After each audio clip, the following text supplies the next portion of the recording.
All right, so for today's class, we're going to talk a little bit about supply and demand zone. As we all know, supply and demand zone is one of the most popular technical analysis, and it's really simple based on really simple ideas. It's more like a price action strategy. Boom, boom, boom, I know a boom. lot of people, they only trade using supply and demand, and I guarantee you understanding supply and demand can be really helpful. Either you're day trading, even if you're a day trader, swing trader, scalper, supply and demand is a big part of price action and technical analysis. Hold on, I want to mute all of them.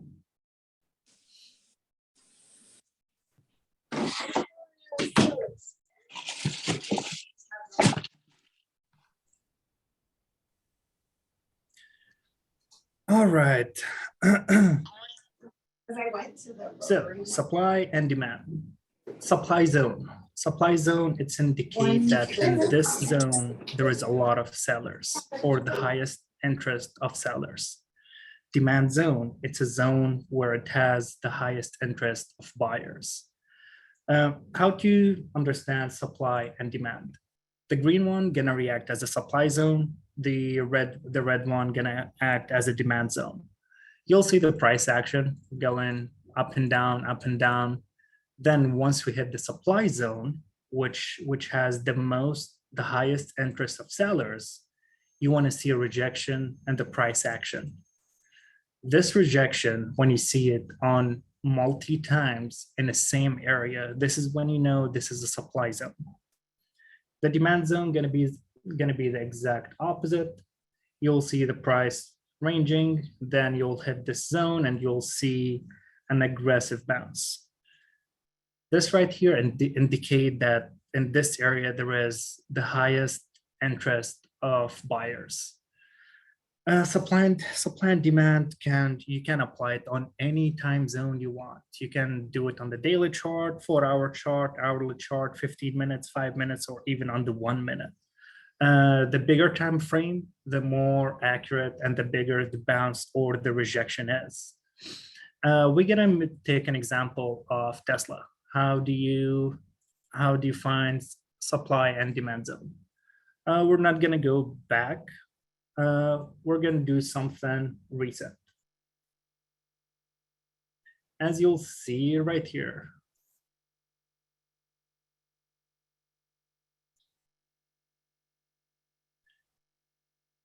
this is a demand zone. What is a demand zone? Every time we're touching this zone, we're seeing some bounces. Every single time we touch this zone, the market bounce. That's mean in this area right here, between those two levels, there is a lot of buyers waiting to fill their buying orders. And on the opposite side, you will see every time we're touching this zone, 1, 2, 3, 4, and four different candles. Every time we touch this zone, we'll see a rejection in the price. That's mean in between those two prices, there is a lot of sellers. They're waiting to fill their selling order. How do you trade supply and demand? Supply and demand can be traded like that. This is a supply zone. You can trade the rejection. When you play the rejection, your plan should be like this. Where's the short positioning? This is long, this is short positioning.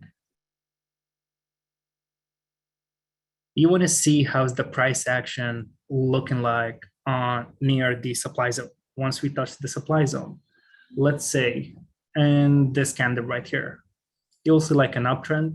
We hit this zone, then we'll see some kind of bearish price action, like this candle right here. Like a big red candle could be a reversal and it touching the demand. This one right here, this is a clear reversal. If you're trying to play the rejection on the supply zone, you want to see, let's say, all right, so this is on the 4 hours. We found this supply and demand zone on the 4 hours. So you want to wait for the 4 hours candle, or at least the hourly at least for an hourly candle, to show some bearish price action near the supply zone. This is when you can take a short position. Target would be it's going to keep trending down till we hit another demand zone. So literally your plan would be like that. You're watching Tesla. Tesla's going up and down. You know, there is a supply zone and there is a demand zone. You played the demand zone. You bought the bounce. Now you're let's say you're waiting for the rejection on the 4 hours. You're watching Tesla. Tesla is uptrending, uptrending. Now we're approaching the supply zone. Here's when it's get interesting. You want to see some clear rejection on a bigger time frame. Since this is a supply and demand zone on a bigger time frame, you want to see some sort of rejection on a bigger time frame, like this one here. This is a clear rejection on the hourly. Once you see a rejection at supply zone, that's mean the price the trend gonna switch from an uptrend to a downtrend. This is if you're playing the supply. Some people only place demand. They only play the bounces. You'll see every time we touch this zone, we see an aggressive bounce. That's mean there is a lot of buyers. They're waiting right here. Exact same thing. You want to play a bounce off a demand zone, like this one right here.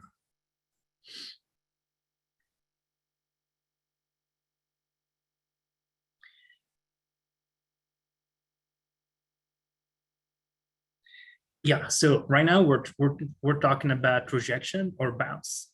I personally don't like trading rejection or bounce. I wait for breakout. We'll get to the breakout. All right, so right here, you'll see like a downtrend. Once we hit the demand zone, this is when things get interesting. As long as it's in between, I will never touch the stock. I only trade the stock once we hit demand zone or supply zone, and I preferably wait for a breakout. I don't like playing rejection or bounces, but it's just my trading style. All right, so you'll see Tesla just chopping up and down, up and down. We touched the demand zone in multi occasions, and we bounced every single time. You want to wait and see some strong bounce of the demand zone. This is when it's the signals to buy, like this one right here. You will see a huge bullish engulfing. You'll see a red candle, that's the bottom of the demand zone, then the candle after the huge red candle. This means there is a lot of buyers. In this demand zone, there is a lot of buyers still sitting here waiting to fill their order. Once you'll see some sort of bullish price action, this is when you trade the bounce of the demand. So your plan should be demand zone, a bounce, supply zone, rejection. Some bullish price action near the demand zone, this is when you buy calls. Bearish price action near a supply zone, this is when you buy puts. I personally like trading the breakout. Like let's say we're watching the supply zone right here. I want to see the price action above the supply zone or under the demand zone. I don't like trading in between, but it didn't work for me. Maybe it's gonna work for you guys, but I prefer to watch for breakout. How's it gonna look like if you're trading the breakout? So as price action is chopping up and down near the supply zone. Now we're at the supply zone. If you see a rejection, this is when some people will buy some puts. I personally like to see price action above this zone. Once we break above this zone, I like to play calls. You will always see a breakout because there is a lot of previous sellers right here. Like let's say there is a $50 million order. They're all filling Tesla. Tesla puts, Tesla puts, Tesla puts. I want to see price action above the supply zone. Above the supply zone, this is when you buy calls. This on the 4 hours, you will see a crazy candles. When the first time we're breaking a supply, you will see a huge crazy candle. Don't think you'll miss the breakout. Get breakout, always need a retest. You want to see a candle breaking out the supply zone, retest the supply zone as a demand, which is mean the previous sellers is a new buyers. Once you see that, this is your signals to buy calls. Yeah, well, we'll chart a few companies, like we'll chart maybe SPX, Tesla, a few other companies based on supply and demand zone. Or I like watching break under the demand.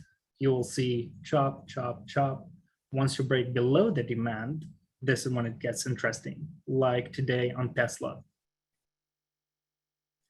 This is a demand zone. You'll see Tesla broke the demand zone, rejected the demand zone, which is mean previous buyers are now sellers. And you'll see this aggressive rejection.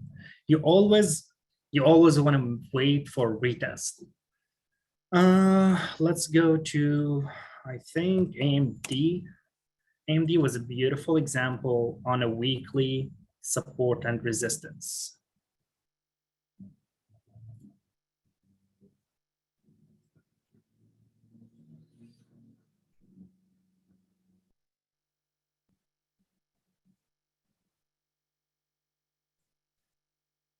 All right.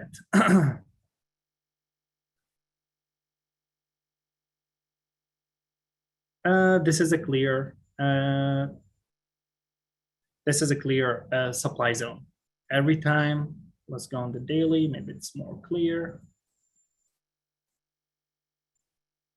All right, AMD almost a year ago was having a hard time breaking the $100 level. As you can see in this area, there is so many sellers. Every time the price touched this area, maybe you can extend it a little bit more like that. Every time we touch this area, you see always a bearish price action. Hit the supply zone, price come back down, hit the supply zone, price come back down, hit the supply zone, price come back down. You can always trade the rejection. Like once we hit the supply zone and we see some bearish price action, you can buy some puts or you can wait for breakout. In this example, it's really clear. You will see first rejection, second rejection, third rejection, fourth, fifth, then right here, you will see the breakout. As I told you, the day of the breakout, it's gonna be a crazy price action. That's mean all those sellers that been taking the price down in this area, they're done. Now they're no more in control. Now the buyer's in control. When you see a huge candle, huge green candle breaking a demand, for me, this is when it's the signal to buy some calls. I try to scalp some calls and wait for retest, the one we just talked about. This right here, until this day, used to be all sellers. Now on these days, we saw some buyers breaking out the price action above this zone. That's mean, okay, maybe the buyer's in chart now. We traded the breakout, we took profit. It was on like a day or two or three, whatever. Now it's time for retest. You always want to wait for retest. If there was no retest, that's mean it's not a healthy uptrend or a downtrend. So in this situation, if AMD didn't retest the zone, that's mean this could be unhealthy uptrend and the price gonna drop back down again. So in this example, you'll see AMD breaking out, retest. What I see right here, this used to be a supply zone. Every time we touch this zone, the price goes down. But look what happened here. The price came down to touch the zone again. And boom, now there is buyers. Previous sellers is now buyers. This is your signal to take calls. Usually when like a retest on a big time frame, I take swings. The breakout, I like scalp or a day trade the breakout, but on a retest, when it's confirmed that it's a healthy retest, this is when your chance to buy calls. And in this example, you'll see AMD a break, I think it was the $100 zone, broke the $100 zone. Then for the next 4 days, AMD was just pushing nonstop, went from 100 to 122, then came back down to 100 level. It want to retest this level. There was a lot of sellers. Is there any sellers, or the previous sellers is today's buyer? And you'll see the price action hold the supply zone as a demand and then a push. So breakout 100, went to 122, retested the 100 again, then spiked all the way to 160. Is it a clear example for supply and demand zone? Do you all understand supply and demand zone? Do you want to chart few companies based on supply and demand zone?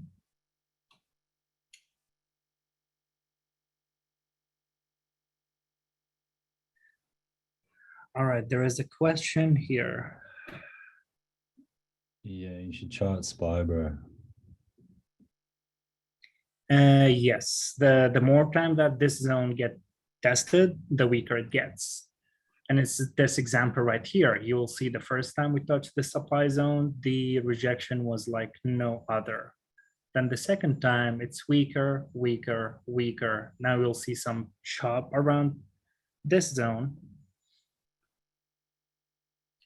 Usually on a daily supply demand zone, it might take like 3 to 4 times. Like the fourth time, I'm pretty sure it's gonna break. Let's say we're testing a supply zone, and this is the fourth time we're testing the supply zone.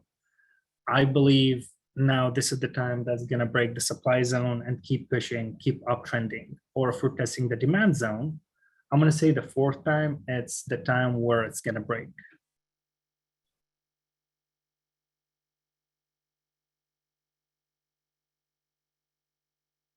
There will always going to be some chop around the supply and demand zone, like this one here, just because based on the previous sellers, there was a lot of sellers. Here, this is a daily chart. We're talking about maybe 8 months or a year worth of rejection, or sellers been sitting in the same zone for a year.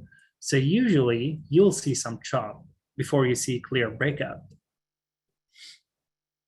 Personally, I love trading the breakout. I don't like trading rejection. All right, let's short SPY based on supply and demand.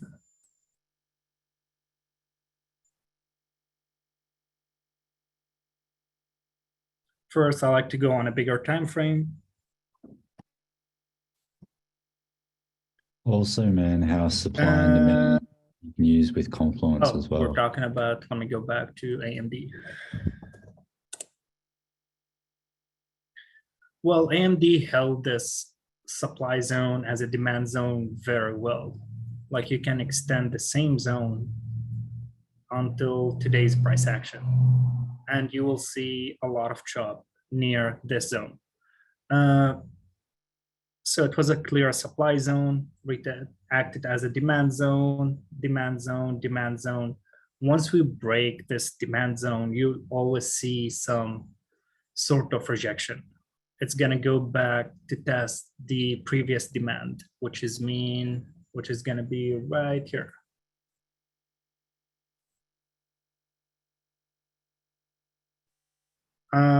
I didn't make this demand zone based on the newer price action. I used it based on the previous price action.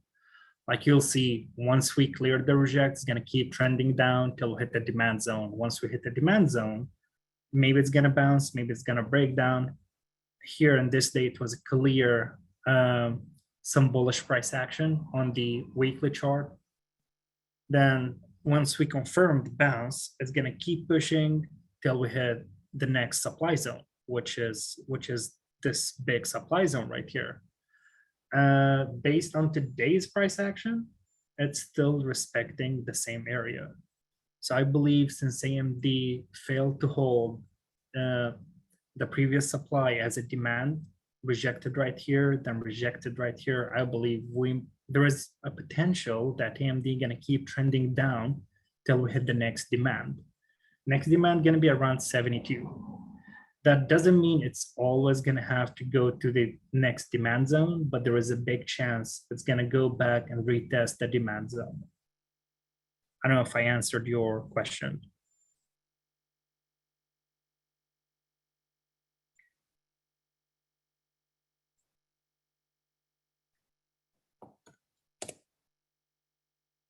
All right, spy, spy, spy. The first thing I do, I try to find a demand zone. Let's do it on the daily chart instead of the weekly chart.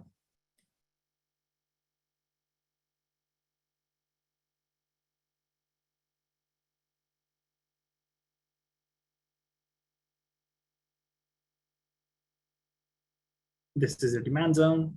We touch it. We touch this zone. Well, we can extend it a little bit more. We touch this zone many times and we always hold it. That's mean there is a lot of buyers in this zone. Then we saw a push. The next supply zone was right here.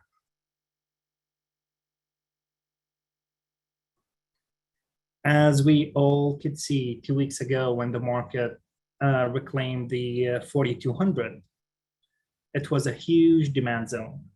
Sorry, it was a huge supply zone from almost like a month ago. Everyone was watching the supply zone. As you can see in this day, or in those few days, there was some crazy bullish price action. Here we saw a breakout. Here when we confirmed the breakout,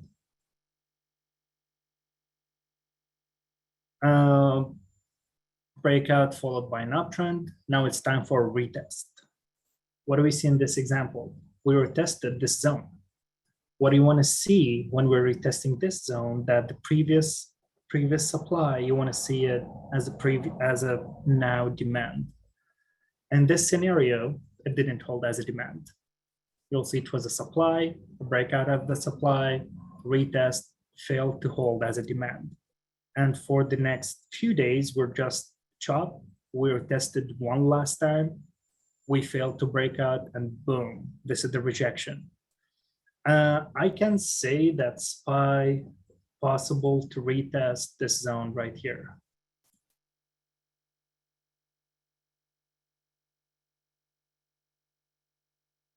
We're almost approaching this zone. This zone is from the 4 hours. Yeah, we're almost still like few points down. Then things gonna get interesting. We're either gonna bounce right here, retest the previous supply, and we're gonna break below this zone and continue and retest the next demand zone, which is gonna be around 370, 380. It's kind of crazy thinking about it, but we're day traders. So based on, this is based on the 4 hours. So for tomorrow, you'll have two plans. You either, if you see some bullish price action, this is how your plan should be. As long as we're holding 390, this is a potential calls, potential reversal. This is a demand zone, previous supply. You see we rejected the supply the first time, we rejected the second time, breakout, retest, add from a supply to demand and push. Now we're back to the same zone. If tomorrow or the day after it, you see we're gonna touch this zone. If we start seeing some bullish price action, some hammer candles on the hourly, or some sort of reversal pattern, you want to play calls. play calls with the target of the previous supply. Or if we fail to hold, this is how your plan supposed to be. Where is the short positioning?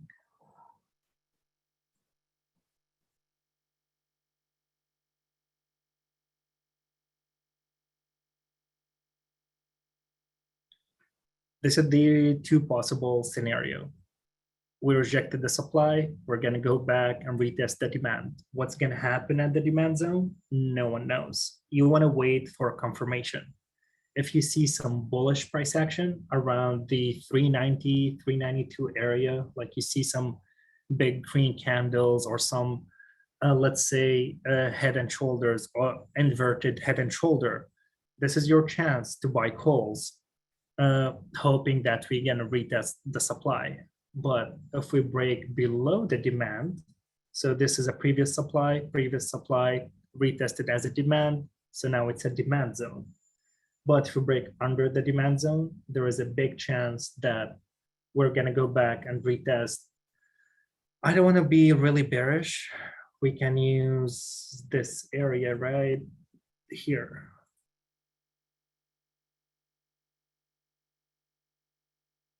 As you see, there is a lot of chop zone around this area.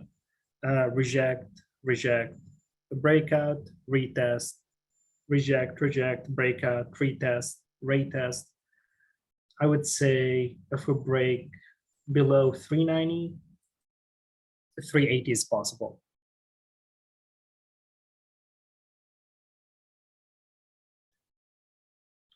Then we go on the hourly chart.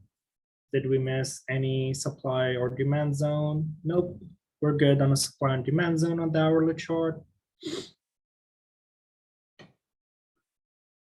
You could use this area right here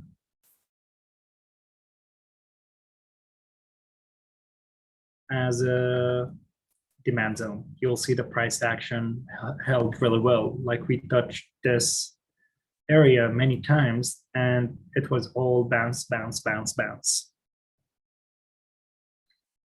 So I'm gonna say my plan would be for tomorrow. I'm gonna wait for SPY to touch the 392 to 390 area. I'm gonna see how SPY gonna react when we touch this area. If we see some bullish price action, we're going to take calls, willing that we're going to retest the previous demand zone, which is going to be around 410. But if we break below the supply zone, which is mean if we break above 390, there is a potential that we're going to see 380 again. We're going to keep trending down until we hit the next demand zone.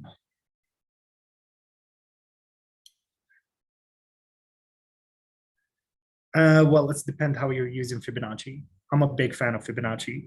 If you're using it from 0 to 100 or from 100 to 0, but on a daily chart on Fibonacci, it looked like clear rejection, and we're gonna die soon. Oh, damn, that's you. Why I can't hear you? I'm here, bro.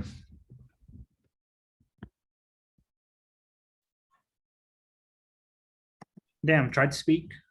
Yeah, can you hear me? Are you saying anything? Holy fuck. Let me see what's wrong with my... Okay, you guys can all hear me. Maybe Mitch can't. All right. All right, there you go.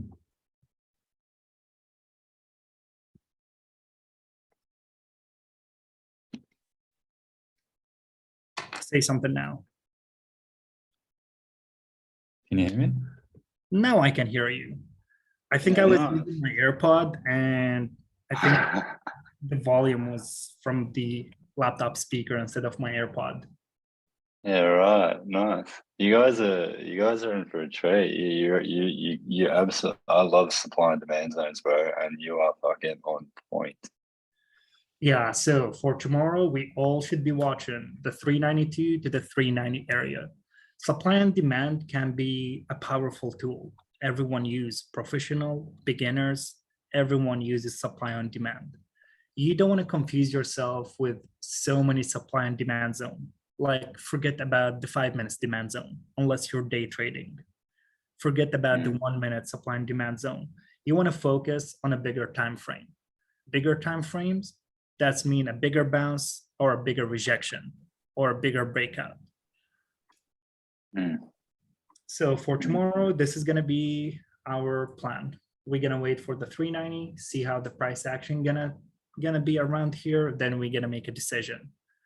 Bullish price action, we're going to take calls back to 410. Bearish price action, break below the supply zone, we're going to take puts back to the previous demand. What do you want me to chart for you? Choose any company for tomorrow you want to trade. Somebody was asking on the post that we did, they wanted, I don't know if they're in here, but they wanted Oxy to be charted. Oxy. Well, I don't like Oxy because most of the volume is coming from, what was his name? Warren. He bought so many, and so many people just followed him. I don't like trading hype like that. But it's interesting that on the daily chart, where we're testing a huge demand zone. Yeah, looks pretty juicy. Yeah, this is the weekly chart. Double top, there's a double top there as well. You'll see previously we tried to break this supply zone, then we failed, we came back down. Now we touched the supply zone for the first time in like maybe 2 years. Like this is really old right here. What is the date on this? From 2016, 2017. So far what looked like, Oxy rejected the supply zone. Like this is on the weekly, it's kind of bearish. Close below 67.92. This could be a confirmed rejection. Let's chart the previous days. Okay.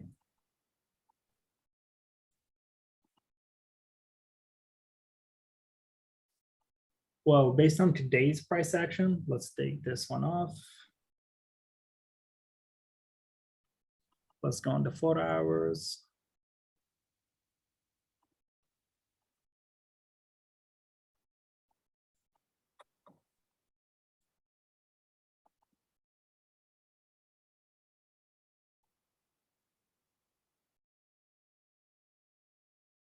All right, so based on the 4 hours, you will see a supply zone. We rejected the same zone in many times before. Right now, it looked like this is a demand zone right here.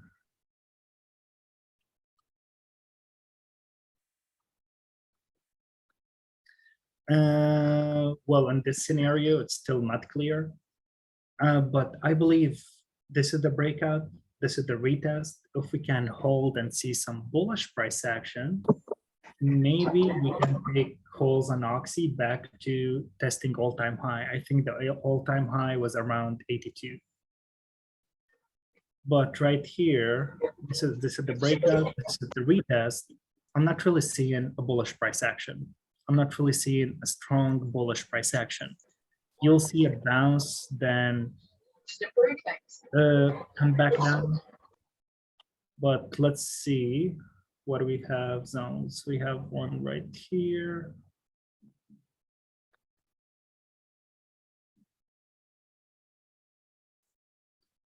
And we have one right here.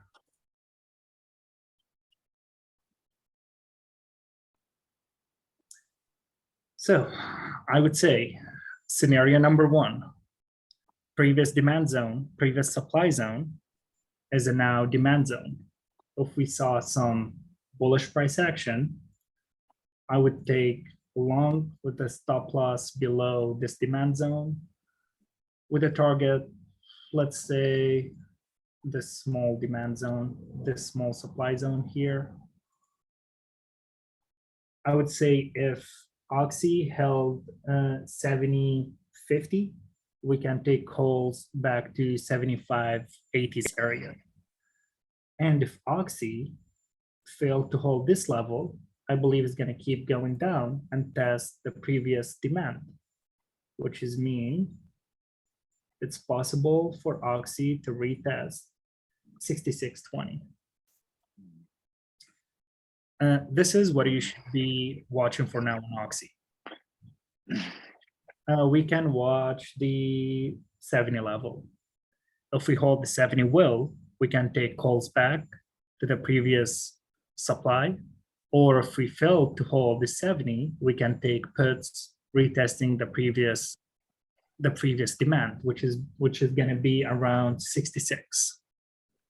So if you're taking these and you're charting this on a 1 hourly, just to give people context, right?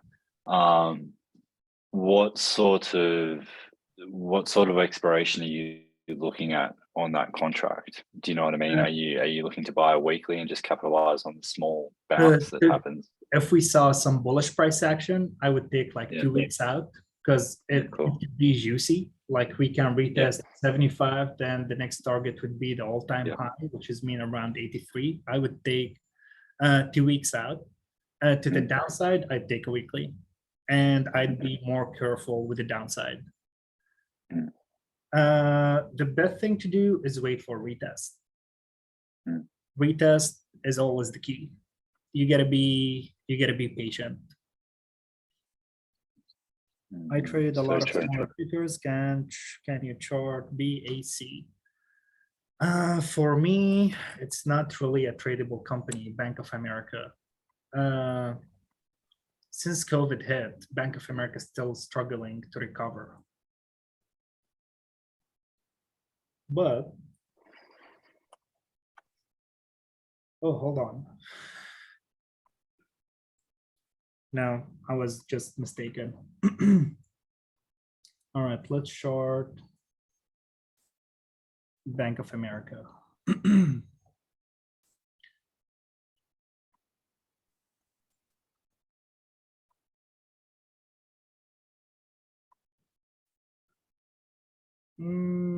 Let's make it more beautiful. Let's use this rejection.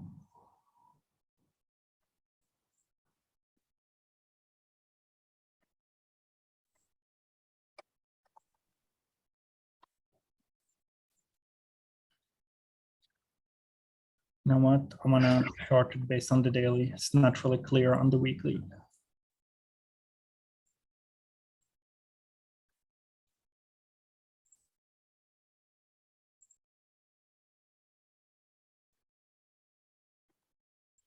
We have this zone right here.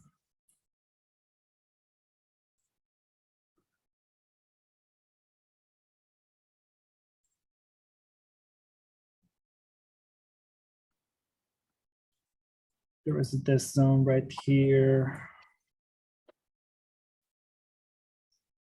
Let's go to the 4 hours.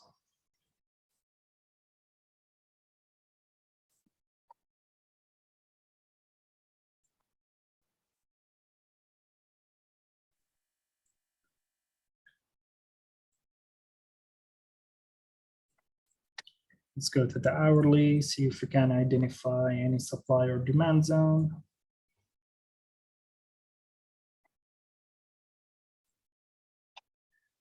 All right, I'd say if Bank of America can hold the 33.50, this is a potential to retest the previous supply zone, which is mean 37.50, or if we fail to hold the 33.50, well, I would use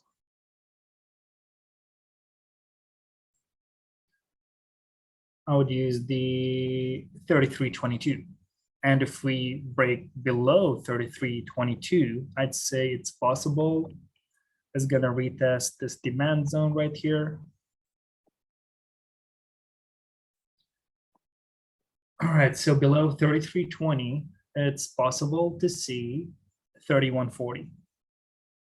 Below 31.40, it's possible to see $30 again. Or if we can hold this demand zone, a break above 34, I'm gonna say it's possible to see a high of 37s with this like that. Yeah, I want to see break above 34.28. Break above 34.28 would mean you're going to see some bullish price action. I want to see like a huge green candle on the hourly chart breaking this downtrend. This is how I'm going to tell that, okay, now we hold it as a demand zone. Or I want to see some bearish price action below 33.18. So for calls, your entry going to be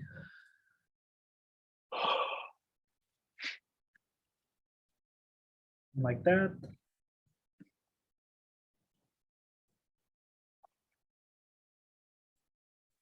Or if you want to play puts, your plan should look like that.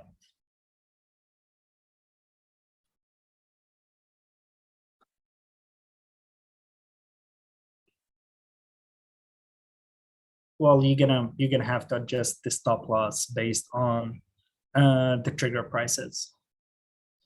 Let's say we have this one here, and we have this one right here.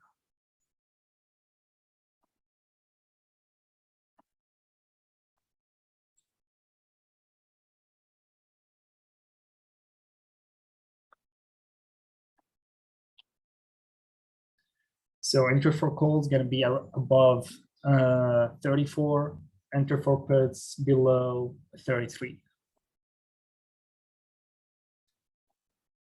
Enter for calls, there is some, you can use those demand zone for a trim, like this one right here. You can take the first trim, then you can take the third trim.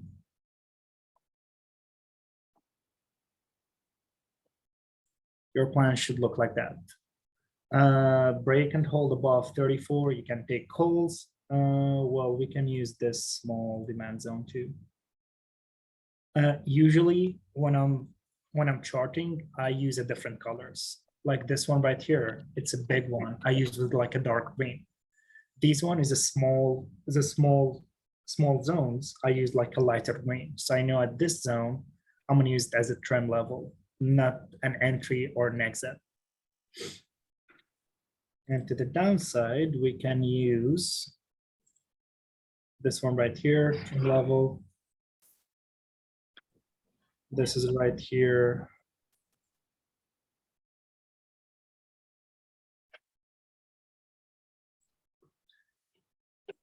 All right, is it clear?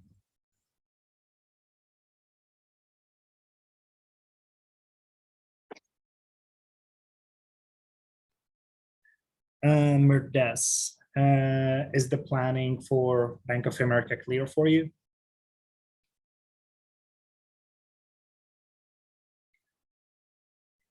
All right, do you want me to chart any other company or should we call it a day?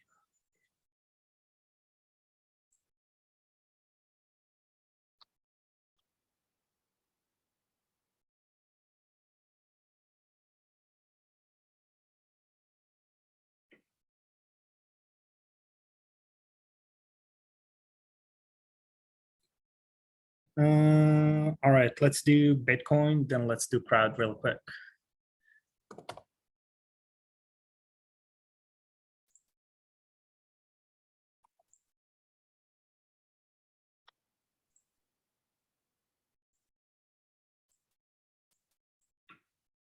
Fucking Bitcoin. I think the last time was somewhere right here on the top. Bro, my sister hyped into Bitcoin with a boyfriend at like fucking 60K and they put like 20K in each. And I was like, guys, it's coming down. Yeah. But now they're just bag holding, like, because it's like, this is why like larger time frames matter as well. Like everything that happened last year with all the stimulus checks and stuff like that, you just got to look at it just objectively. Do you know what I mean? Like it's got to come back down. Do you know that 83% of the US dollar that existed today in the cycle was printed in the last 2 years? 82% was printed in 2 years.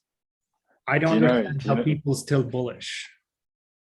Do you know what? The best, somebody asked me the other day, they were like, you know, like, they've asked me to explain the stock market and money and all that sort of stuff. And it's like, the scene where Matthew McConaughey is in Wolf of Wall Street. He's like, it's Fugazi, it's Benghazi, it's this, it's that.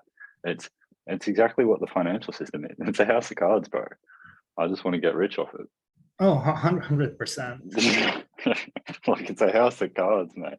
There is nothing about the financial system that you should be bullish on.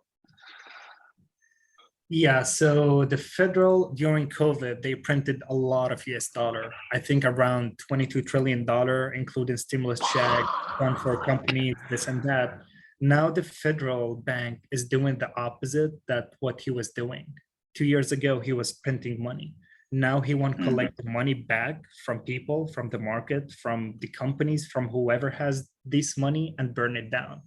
So now the federal bank is reversing what he was doing for a whole 2 years. They're raising the interest rate. They're trying to fight the inflation.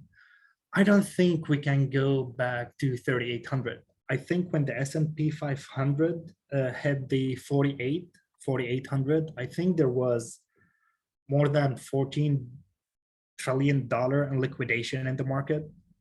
Then 2 months later, more than $4 trillion money left the market. This is the smart money. Smart money left the market. I mean, well then, like, if you're, like, I'm gonna be honest, man. I'm a gay bear. I love playing puts. I love playing puts. I love the downside. I love you, man.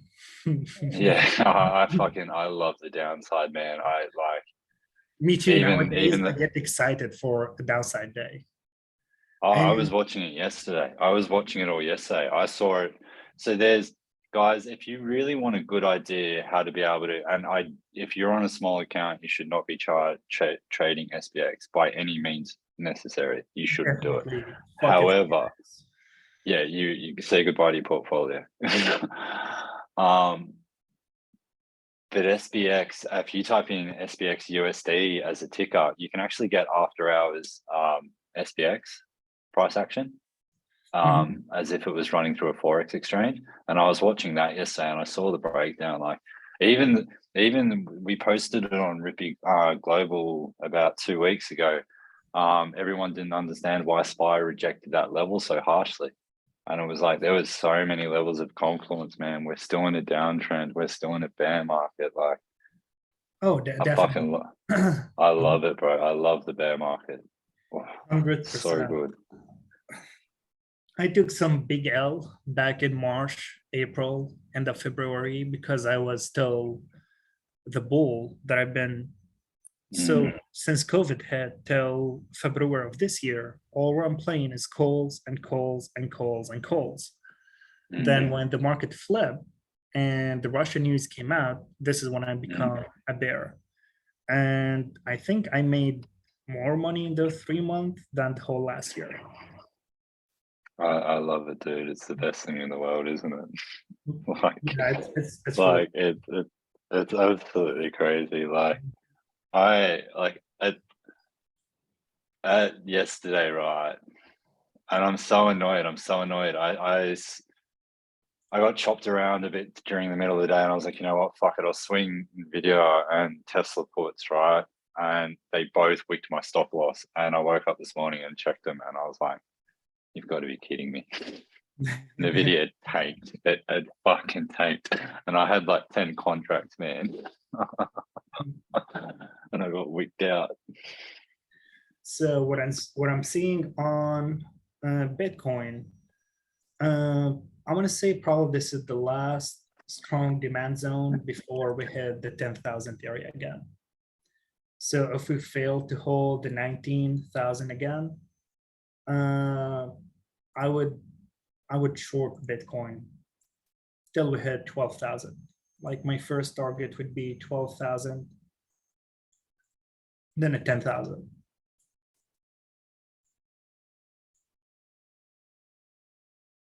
Okay, let's go on the 4 hours.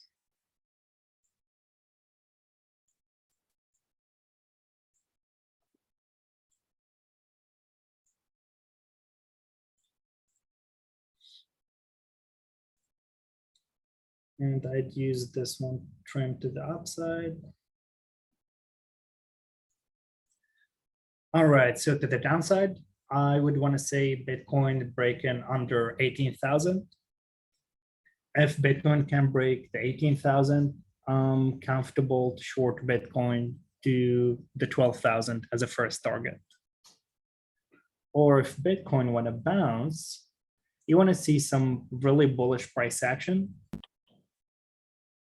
And this is how I would play it. I wouldn't wait till the 18,000 to hit. I would use this small demand zone here.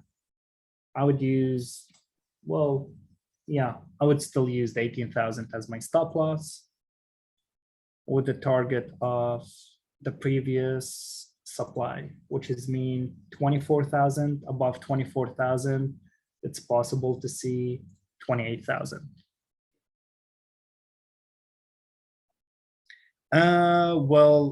Even after hours data gonna reflect on intraday levels. So yeah, I would say, yeah, you can use the after hours data and the pre-market. So on Bitcoin, this is how I'm seeing it based on supply and demand. If we can hold this area, we see some bullish price action. It's possible to retest the previous supply around 25,000. Above 25,000, it's possible to see 28,000 again. But if we fail to hold this demand zone, I believe 10,000 is possible too.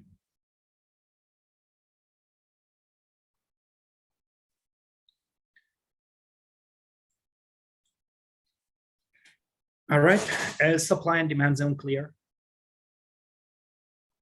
Again, you can use supply and demand zone on all the time frame. I prefer to use the bigger time frame because if I'm trading the rejection, I want to see an aggressive rejection. If I'm trading a bounce, I want to see an aggressive bounce. Or if I'm trading a breakout, I want to see some decent breakout. That's why I use bigger time frame.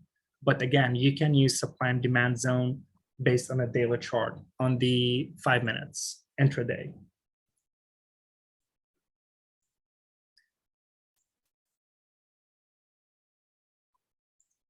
So this is on the 5 minutes. Supply zone on the 5 minutes. Retest, retest, retest, fail to hold it, fail to break, come back down again. Small demand zone, you can see it right here. We hit the demand zone.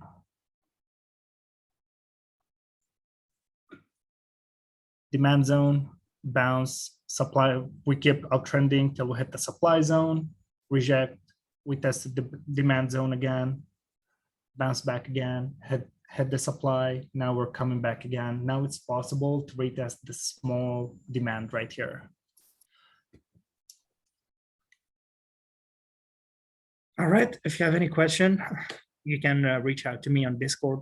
I'll be here for the next couple hours to answer questions. I'll see you tomorrow on BC. You have a good night, everyone.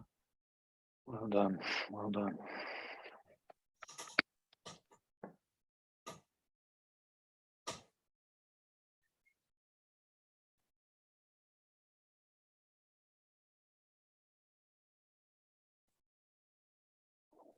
Yeah, good stuff, man. That was sick.